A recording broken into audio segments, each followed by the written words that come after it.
Quand on parle avec les gens qui sont présentement dans les urgences, les urgentologues, les intensivistes, ce qu'ils nous disent, c'est qu'on voit encore beaucoup de COVID.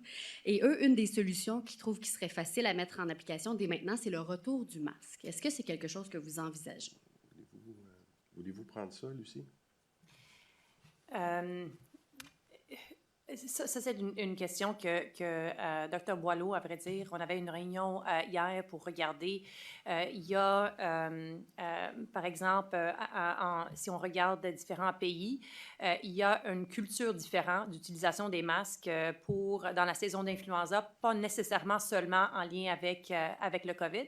Alors, on est en train, un petit peu comme Ontario l'a fait, est-ce qu'on passe vers une approche syndromique?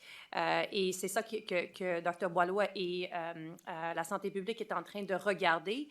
Quel devrait être maintenant le rôle du masque, étant donné que, oui, il y a du COVID, mais il y a aussi d'autres virus respiratoires, et c'est aussi beaucoup ça qui fait en sorte que chez la clientèle pédiatrique, comme adulte, on voit la maladie. Alors, je pense que de penser, de regarder l'utilisation d'un masque quand on a des symptômes, juste dans le COVID, c'est trop étroit, puis il faut peut-être regarder et considérer plus large, et ces discussions-là sont en cours en ce moment.